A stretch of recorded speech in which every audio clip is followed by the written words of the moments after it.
देखो निम्नलिखित संख्याओं में है ना कौन कौन परिमेय संख्या और कौन कौन अपरिमेय है, ठीक है ना। देखो ये जो है क्वेश्चन वो वास्तविक संख्या से है। वास्तविक संख्या क्या होते हैं, तो जितने भी परिमेय है और जितने भी अपरिमेय है दोनों को मिला देंगे ना तो पूरा क्या हो गया, वास्तविक संख्या हो गया। समझ में आया। लेकिन परिमेय क्या होता है, तो परिमेय उसको बोलते हैं जो P बटा Q के रूप में लिखा जाता है। लेकिन Q जो है वो 0 के बराबर नहीं होना चाहिए, ये भी कंडीशन है। समझ में आया। अगर ये जो P बटा Q के रूप में होना चाहिए और Q जो है 0 के बराबर नहीं होना चाहिए। और Q अगर 0 के बराबर, सुन लो, अब अगर हो गया तो क्या होगा, तो देखो कोई भी संख्या उसके में हम 0 से भागा देंगे ना तो ये क्या हो जाता है, अपरिभाषित हो जाता है। कैसे होता है, अपरिभाषित हो गया। समझ में आया ना, अपरिभाषित हो जाता है ना, मतलब जिसको हम परिभाषित नहीं कर सकते हैं, अनंत हो जाता है। ठीक है, ये चीज हो गया। तो इसलिए यह चीज है कि P बटा Q के रूप में रहना चाहिए। जैसे मैं मान लिया जाए 2 बटा 3 हो गया, 5 बटा 2 हो गया, 2 हो गया, 3 हो गया।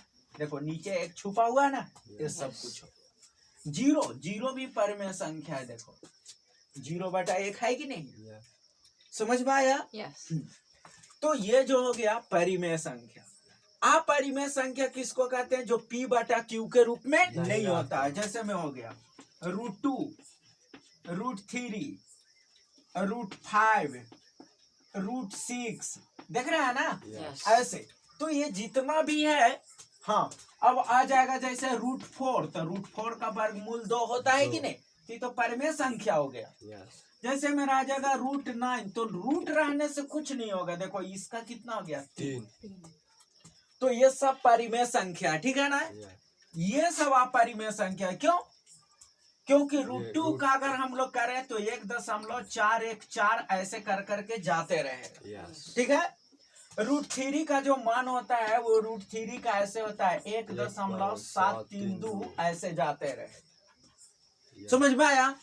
तो ये सब जो है अपरिमेय संख्या है। क्या है बाबू, अपरिमेय संख्या, अपरिमेय संख्या है। लेकिन बाकी जो ये सब जो है वो क्या है, परिमेय संख्या। समझ में आ गया। तो ये चीज बस इतनी सी कहानी है, इसी से हम लोग इसको पूरा को हम लोग सॉल्व करेंगे। ठीक है, देखो यहाँ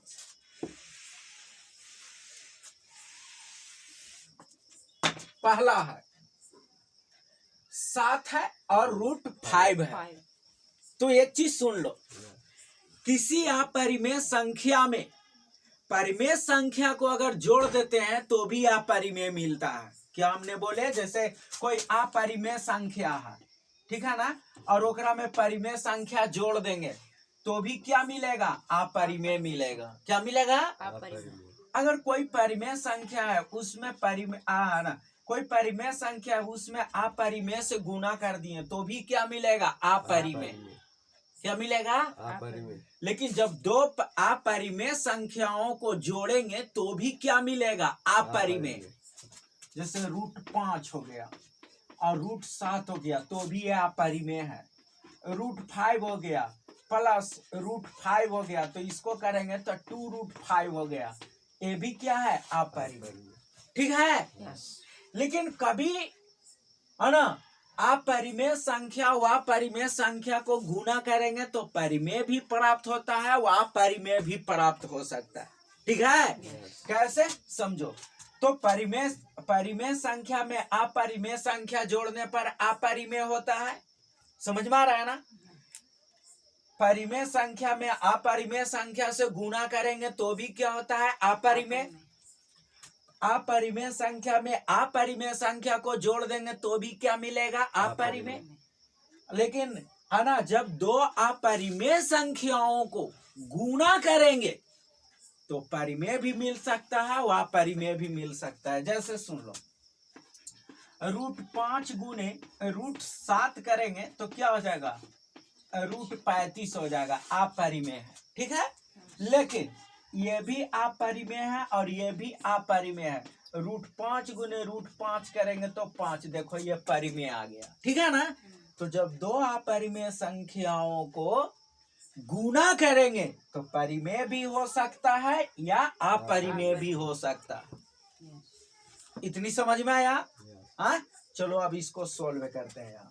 तो अब तुम लोगों को बताना है, बताओ, है ना, ध्यान दो। चलो देखो, सबसे पहला देखो 7√5 है, परिमेय है कि अपरिमेय है? अपरिमेय है। ये परिमेय है और ये अपरिमेय है, तो ये पूरा क्या हो गया? अपरिमेय। अब ये ना बोले कि परिमेय संख्या व अपरिमेय संख्याओं को जब गुना करेंगे तो क्या मिलेगा? अपरिमेय। तो ये हो गया अपरिमेय, अपरिमेय संख्या हो गया। समझ में आया? चलो ठीक है, दूसरा में आ जाओ। ये क्या है? परिमेय है अपरिमेय है? अपरिमेय है। परिमेय संख्या में अपरिमेय संख्या को जोड़ेंगे तो क्या मिलेगा? अपरिमेय मिलेगा। आ रहा है ना समझ में? हाँ, तो ये भी अपरिमेय हो गया, सेम चीज। ऐसे मतलब यही चीज लिखा हुआ है। तीसरा में देख लो, ये बताओ परिमेय है या अपरिमेय है? अपरिमेय है। ये √2 जो हुआ अपरिमेय है और ये परिमेय है। तो परिमेय में अपरिमेय को जब जोड़ेंगे या घटाएंगे या भाग देंगे, समझ में आ रहा है ना? परिमेय संख्या में अपरिमेय संख्या को जोड़ेंगे, घटाएंगे या भाग देंगे तो भी अपरिमेय ही प्राप्त होता है। तो ये भी क्या है? अपरिमेय है। यही चीज समझना है। चलो, ये भी अपरिमेय हो गया। 4 में देखो π-2 परिमेय है या अपरिमेय है? अब देखो, ध्यान दो, थोड़ा सा इसके बारे में समझाते हैं। ये जो पाई है ना, वो पाई आया कहां से? थोड़ा सा ये चीज समझ लो, ठीक है? पाई कहां से आया? देखो, कोई भी वृत्त हो, चाहे इतना बड़ा वृत्त होगा या इतना बड़ा वृत्त हो गया, ठीक है ना? तो इस वृत्त का ये जो परिधि है, ये जो देख रहा है ना रेखा, ये परिधि और इसका व्यास, इसको व्यास न कहते हैं। तो किसी भी वृत्त का परिधि में जब उसके व्यास से भाग देते हैं ना, ठीक है, जब उसके व्यास से, डायमीटर से क्या करते हैं? भाग देते हैं, है ना? देखो यहाँ से, है ना, इसकी परिधि और इसके व्यास परिधि में जब व्यास से भाग देते हैं तो एक नियतांक मिलता है, एक अचर मिलता है, एक कांस्टेंट मिलता है। समझ में आया? उसी को एक ग्रीक लेटर, एक ग्रीक अक्षर पाई से सूचित किया जाता है। समझ में आया? तो पाई हमेशा जो होता है वो अपरिमेय है। पाई क्या है? अपरिमेय। इसको जानते हैं 16 है ना, मैथमेटिशियन ने, गणितज्ञों ने इसका पाई का 16-17 अंक तक मान निकाला दशमलव के बाद, ठीक है ना? वो उसके बाद है ना, उतना तक निकालने के बाद भी सही नहीं निकला। समझ में आया? उसके बाद गलत आ रहा है। तो इसीलिए पाई क्या है? अपरिमेय संख्या। क्या है? अपरिमेय। कभी भी कुछ कर दे, कोई कुछ कह दे, लेकिन याद रखना हमेशा पाई को कभी भी परिमेय मत कहना, अपरिमेय। हाँ, किसी ने तुमको ऐसे बोल दे कि भाई पाई का मान 22/7 है, तो 22/7 क्या है? बोलेंगे हाँ ये परिमेय है, लेकिन ई अपरिमेय। अब कहेगा भाई ये परिमेय, ये इसी का ना मान है, तो हाँ, क्यों? ये जो 22/7 है वो परिमेय हो गया, लेकिन ये जो है ना वो क्या है? अपरिमेय है। समझ में आया? हाँ, ये मान ऐसी लिखा जाता है तो लिख दिया गया, तो ये ठीक है, ये जो मान है 22/7 वो परिमेय है, लेकिन ये क्या है? अपरिमेय है। समझ में आ गया ना?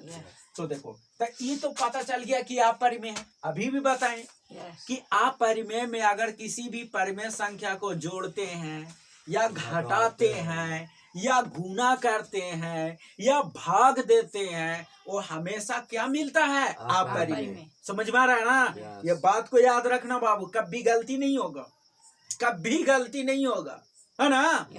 हाँ, तो देखो यहाँ से, तो अपरिमेय में से आप है ना परिमेय घटा रहे हैं, तो ये क्या मिलेगा? अपरिमेय। अच्छा से जरा समझ लेना, अपरिमेय संख्या ये भी हो गया। समझ में आ गया ये? चलो। और आगे देखते हैं कै तक हो गया, 4 तक ना। चौथा, चलो 5वां देख लो, है ना। देखो तो 7/√5 है, परिमेय है कि अपरिमेय है, बताओ। देखो परिमेय में अपरिमेय से भाग दिया है तो क्या हो जाएगा, अपरिमेय। अपरिमेय संख्या, समझ में आया? यस। वाह, हमको कुछ नहीं करना, हम समझाए। अभी बताओ परिमेय है कि अपरिमेय है? अपरिमेय। अपरिमेय है ना। यस। तो अपरिमेय हो गया, ये वाला भी देख लो अपरिमेय हो गया, है ना। चलो अब ये बताओ अपरिमेय है या परिमेय है, जरा संभल करके। परिमेय है या अपरिमेय है, बोलो। परिमेय है, अपरिमेय है। अपरिमेय है ना। क्या है बोलो तू? अपरिमेय। अपरिमेय है, क्यों अपरिमेय है? अगर ऐड भी करेंगे तो रूट का हाँ ये चीज है। यानी कहने का मतलब है, हमने बताए थे ना कि है ना, किसी भी परिमेय संख्या में अपरिमेय संख्या को चाहे जोड़ दे या घटा दे या गुना कर दे या भाग दे तो क्या होता है, अपरिमेय होता है ना। यस। तो बताओ ये क्या है, परिमेय है क्या अपरिमेय है? अपरिमेय। अपरिमेय। क्या बदल जाते हो यार, बताओ। अरे इसको कोष्ट को तोड़ेंगे तो देखो तो थोड़ा सा इसको कैलकुलेट करो, है ना। बदलना नहीं है, ये हो गया और माइनस कितना है, √23 है। तो देखो तो ये प्लस में आई माइनस में काट गया, बचा क्या 3। तो 3 क्या है, परिमेय है। तो थोड़ा सा माइंड लगा के ना बोलना है, तो बोला था परिमेय है, लेकिन ये नहीं होना है ना। बस समझ में आया? अच्छा से माइंड से एनालिसिस कर लेना है और करने के बाद फिर ये बताना है, समझ में आ गया? क्यों हो गया देखो, है ना, इस प्रकार से कि ये माइनस में है और ये प्लस में है, तो ये और ये वाला काची हो जाएगा, कट जाएगा ना। ये वाला कट गया तो खाली बच गया 3, तो ये काची हो गया। तो यानी कह सकते हैं कि जो 7वां हुआ, 5वां, है ना, 6ठा तो बता दिए थे कि अपरिमेय ही है, ये 6ठा हो गया अपरिमेय हो गया, 7वां क्या हो गया, परिमेय। अब भी आया परिमेय, ठीक है। अपरिमेय लिखे। सॉरी, परिमेय संख्या, ठीक है, परिमेय संख्या। बस समझ में आ गया? आ जाओ 8वां बोलो, परिमेय है या अपरिमेय है, जरा। नहीं है तो कॉपी पेन लगा लो, पेपर पेन खाइए है, जरा लगा करके बताओ ये परिमेय है या अपरिमेय है, बोलो जल्दी से। परिमेय। परिमेय है। हाँ। अच्छा चलो, परिमेय है, देखते हैं हम भी करके। देखो ये 3 है ना, इसको हम तोड़ेंगे 8 को तो क्या हो जाएगा, 2 से 4 हो गया, फिर 2 से 2 दूना। तो देखो 2 गो पर एगो 2 निकलेगा ना, और देखो इसका कोई जोड़ा नहीं है तो ये √2 हो जाएगा, और बटा में क्या है, √2 है, तो √2 से √2 कट जाएगा, तो कितना, 3 दूना 6, तो ये आ गया ना परिमेय। हाँ ऐसे करना है। तो 8वां क्या हो गया, यहाँ से परिमेय संख्या हो गया, समझ में आ गया? यस। चलो लास्ट है 9वां, बताओ परिमेय है या अपरिमेय है? परिमेय है। अरे √2 में से √2 जाएगा, क्या बचेगा, 0। तो 0 तो p/q के रूप में है ना। तो इसीलिए ये वाला भी 9वां भी क्या हो गया, परिमेय संख्या हो गया, समझ में आया? चलो ठीक।